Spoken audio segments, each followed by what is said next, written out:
Hey everybody, how's it going? Let's see how we are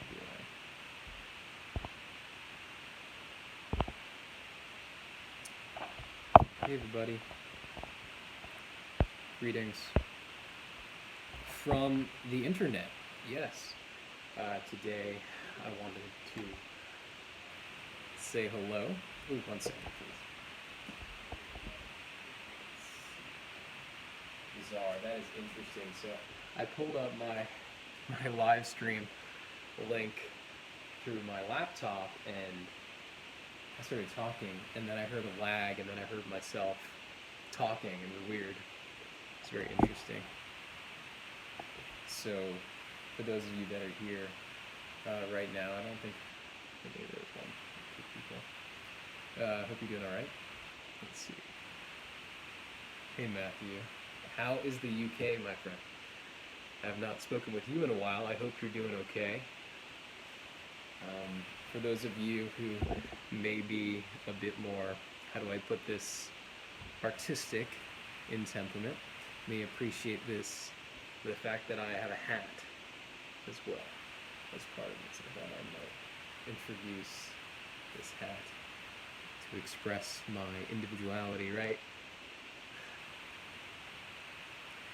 You know, I'm doing a lot of reflecting.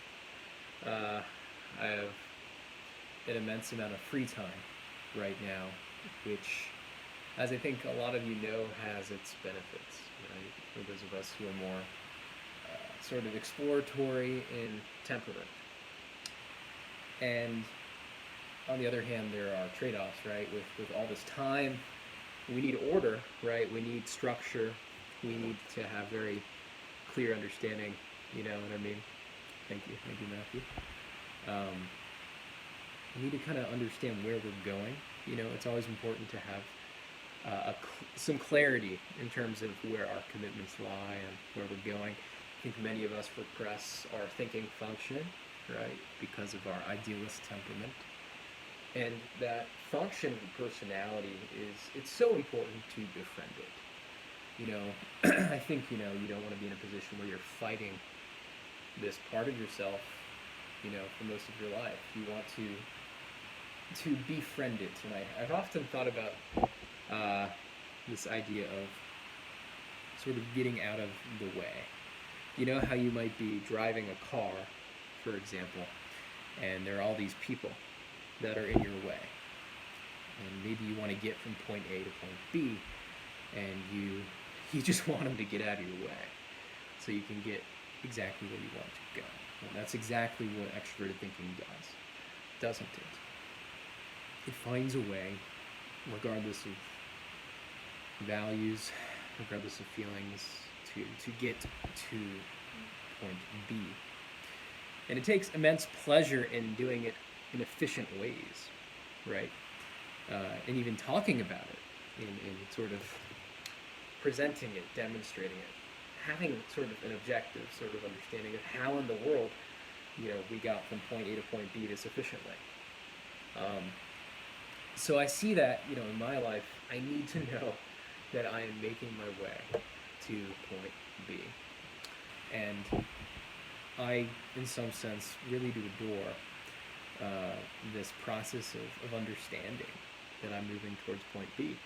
And it's fascinating. So you might be wondering, what in the world is he talking about, So I've had a lot of time to think about where I'm going right now with this free time. And I find familiar patterns sort of coming back, right? And I think I can summarize this extremely well by saying something to the effect of, in order to heal, to help others, to love others, to inspire others, one must first find a sense of inspiration within themselves. One must first love themselves. One must first sort of embody the self. And I think I have to get out of my own way in order to allow this sort of process to emerge really authentically. And it's a great pleasure to do that. So I find myself ultimately embarking again on the same quest. The quest to find a sense of connectedness with something bigger than myself. A sense of ease, a sense of flow, a sense of really seeing the bigger picture. I'm really, really committed to my own well-being, to my own sense of peace.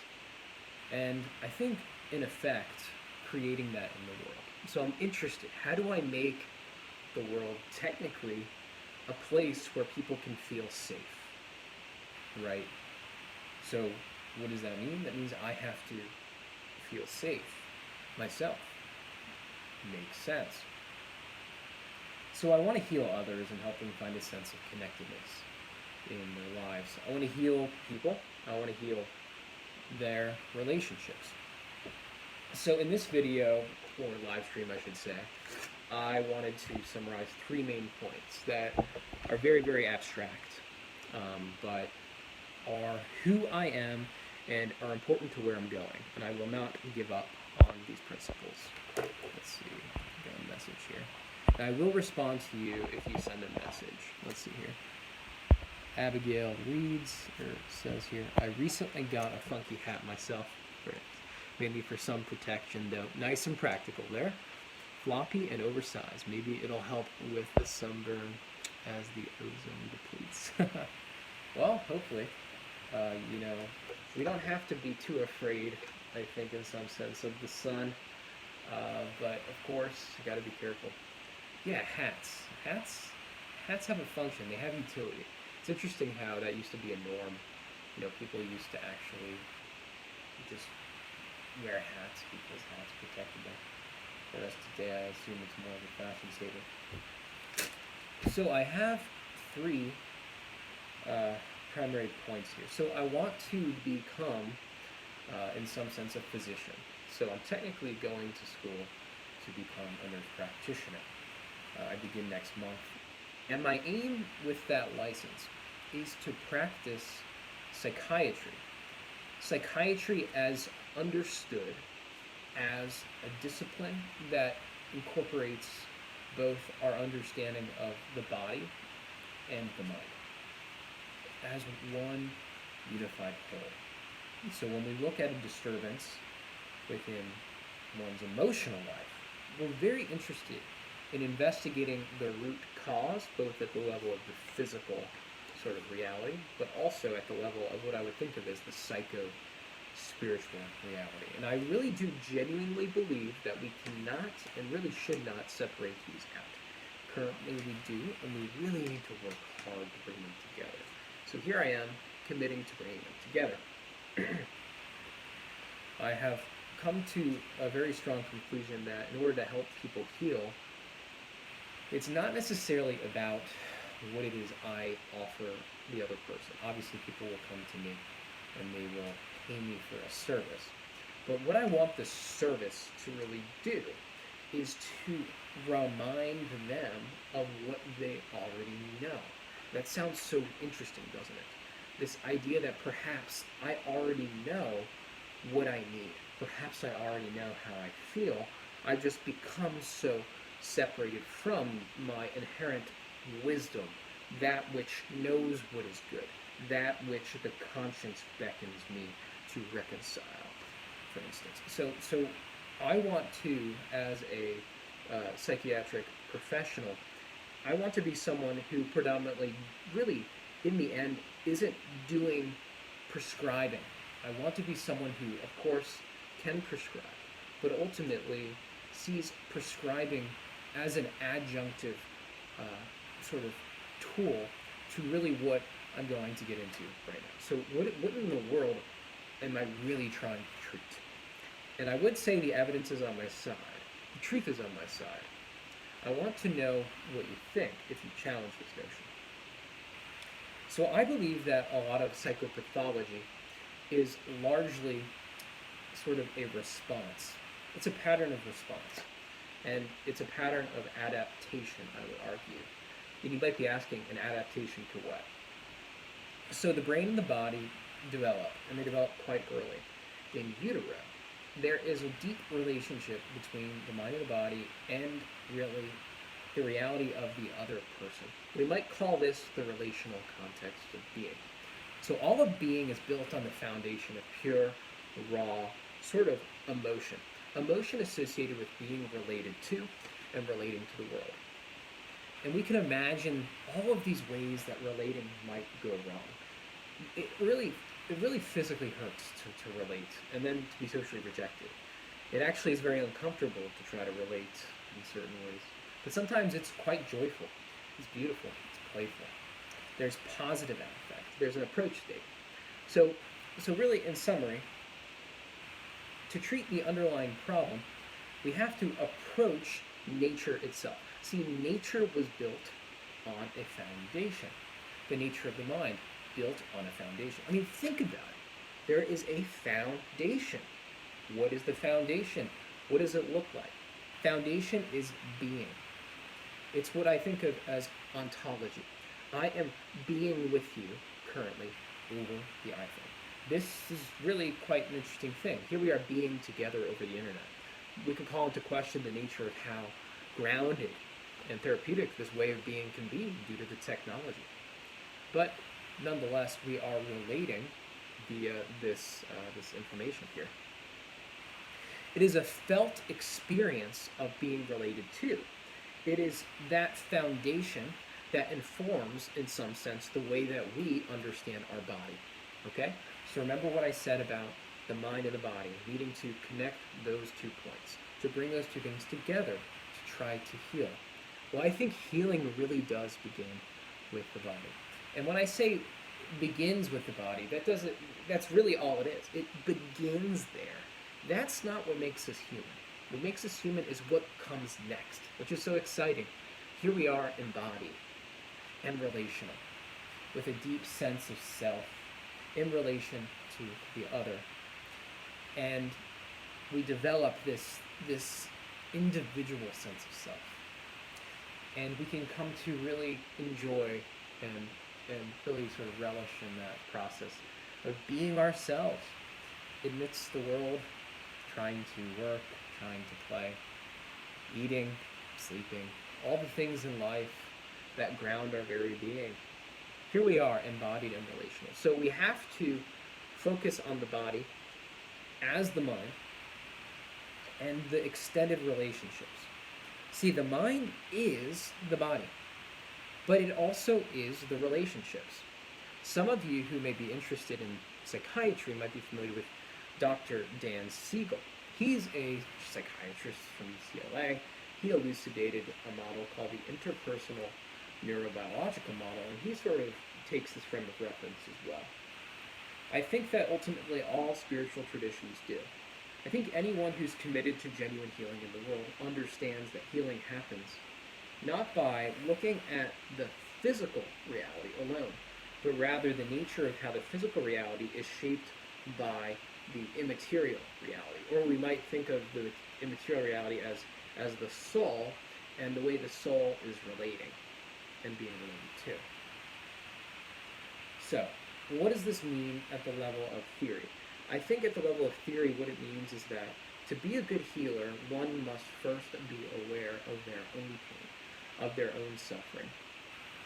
And they must have this ability to suffer, but also to have a great sense of joy, health, equanimity.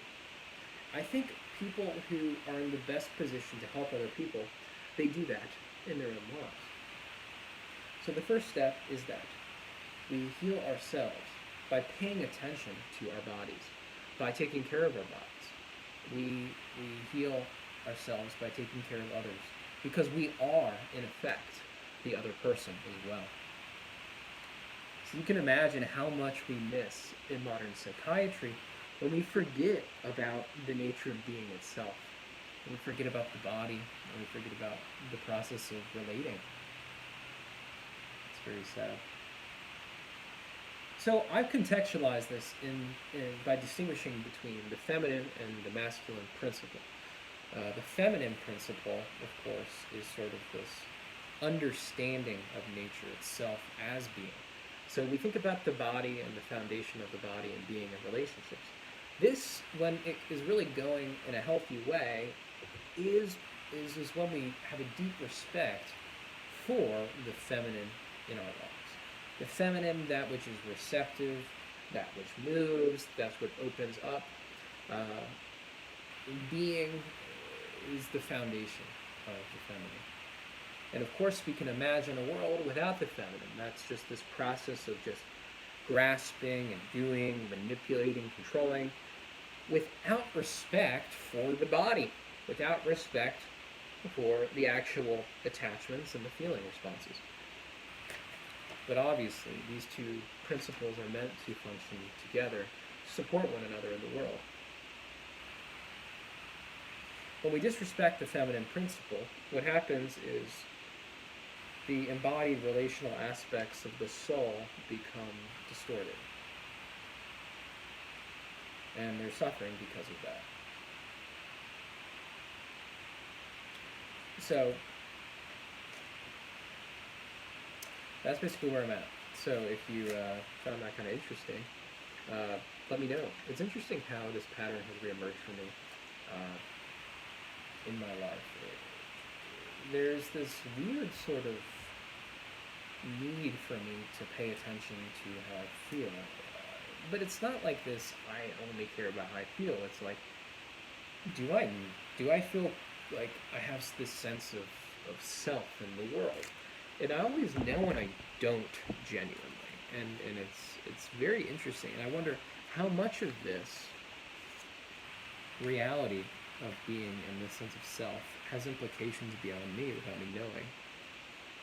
My goodness, who knows how irresponsible I've been, and I imagine how much of this is related to other people as well. I cannot speak for this within other people's lives, but I think that there's something here. But yeah, that's really all I wanted to say. If you found this interesting, let me know. If you want to say something, please comment below. Curious to know your thoughts and your feelings. I think that these ideas, of course, have implications for how I will practice in the future.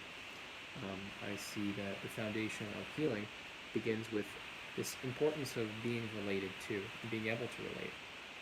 But we tend to think about this, without respect for the body. Goodness. And how important it is, our first lessons on how to relate and be related to.